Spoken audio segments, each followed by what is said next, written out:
أعوذ بالله من الشيطان الرجيم. بسم الله الرحمن الرحيم. تبارك الذي بيده الملك وهو على كل شيء قدير.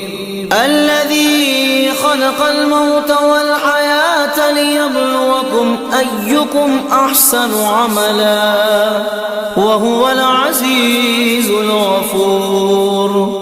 الذي خلق 7 سماوات طباقا ما ترى في خلق الرحمن من تفاوت فارجع البصر هل ترى من فطور ثم ارجع البصر كرتين ينقلب